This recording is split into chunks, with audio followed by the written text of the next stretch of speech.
세 번째는 하나님께서 하신 일, 하나님께서 우리에게 백성다움을 요구하신다라는 것을 알아야 돼요. 저게 뭐냐면 돌이에요. 돌인데 사실 이스라엘에서 오랫동안 기억하기 위해선 돌이 아니고선 남는 게 별로 없어요. 이렇게 건조하기도 하고. 그래서 돌을 세웁니다. 저거는 제가 남부 지방에 가가지고 그냥 다른 것들을 기념하는 우상 숭배하는 그런 제단을 제가 찍어가지고 온 거예요. 저 돌은 그러니까 우상 숭배하는 맛제바라는 겁니다. 그런데 하나님께서 요단강을 건너면서 하신 말씀이 뭐냐면, 너희가 이제 돌 12개를 들고 그것을 기념해라. 어떻게 하냐면, 내가 요단강을 건너게 했던 것을 후손들에게 알려주어라. 그리고 홍해를 건너게 하신 것 같이 요단강을 가른 것을 후손들에게 알려주어라, 이거예요. 그러니까 뭐냐면 하나님이 하신 일들을 기념하고 기억해야 된다는 거예요. 그리고 하나님께서 가나안 백성들을 무찌르는 것도 기억해야 되는 것입니다. 넘겨주세요.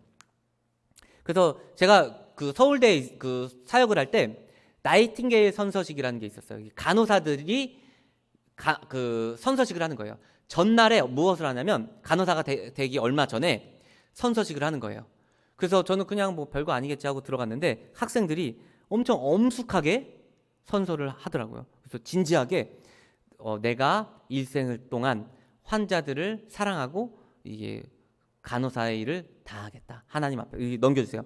하나님 앞에서 내가 이 환자들을 대하겠다라는 선서식을 하는 거예요. 그러니까 간호사가 될 때에도 자기 정체성이 무엇인지를 확인합니다. 그리고 하나님이 누구신지를 생각하면서 확인하는 거예요. 그래서 우리가 넘겨주세요.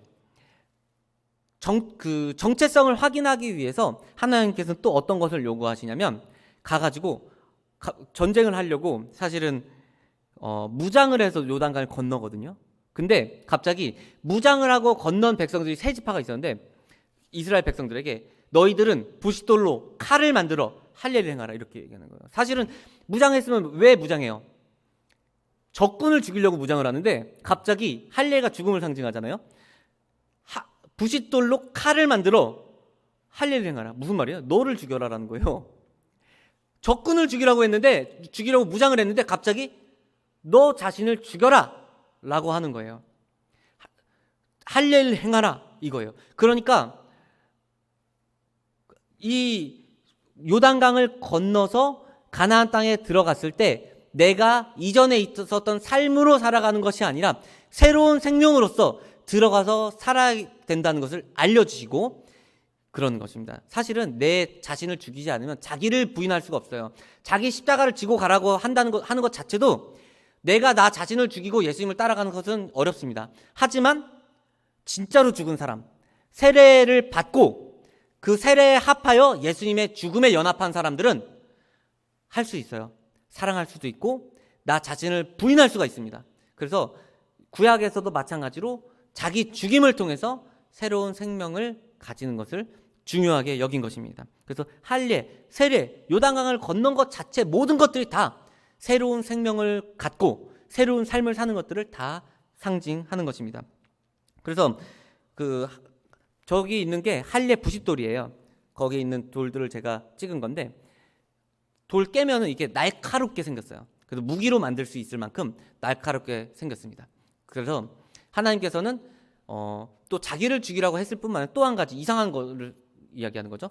전쟁하려면 남들을 죽여야 되는데 갑자기 할례 행하면은 전쟁을 못 하잖아요.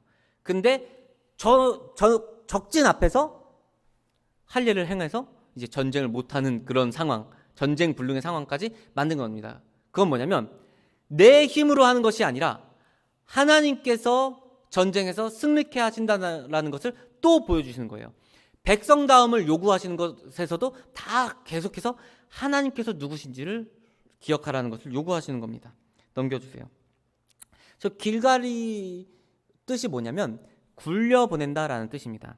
저기 있는 식물이 좀 웃긴 식물이에요. 보면 저 보라색 열매가 보이십니까? 이 보라색 열매는 광야에 있는 갈갈이라는 식물입니다. 길갈과 이름이 비슷하죠. 근데 이것이 무너지지 않을 것만 같아요. 떨어지지 않을 것만 같습니다. 아주 무시무시하게 생겼어요. 보면 가시가 크고, 근데 여름이 되면 말라 비틀어져 가지고 그게 떨어져요. 그럼 바람이 불면 그게 뭉치겠죠. 그럼 이게 차만하게 그렇게 뭉쳐져 가지고 굴러다녀요. 그래서 갈갈이라고 하는 게 굴러다닌다라는 거예요. 굴러다녀가지고 이게 막 인터넷에서 뭐 굴러다니는 식물 이걸 영어로 치시면 나오는데 막 집채만한 게 막 굴러다녀요. 그래서 길갈이라는 뜻이 뭐냐면 우리의 수치를 굴려주셨다. 광야에서 실향민으로 살았던 우리가 더 이상 그렇게 수치스럽게 사는 것이 아니라 자유민으로서 살게끔 그것들을 굴려주셨다. 어디서? 길갈에서. 할례를 행하면서 내 자신을 죽이고 그 길갈에서 우리의 수치를 굴려주셨다. 그래서 원래 십자가 죽음과 수치를 굴림과 이것들 다 연결되는 거예요. 세례를 받으면 그 자리에서 우리는 새 생명, 죽어서 새 생명이 되는 것이고, 예수님의 십자가 의로움으로써 우리의 모든 수치가 굴려가는 것이고, 그것을 통해서 이제 건너가면 이제 자유를 통해서 우리가 무엇을 할 수 있다고요? 사랑할 수가 있고, 자유를 가지고 용서할 수가 있고, 자유를 가지고 재정도 마음껏 섬길 수 있고, 그렇게 된다는 것입니다.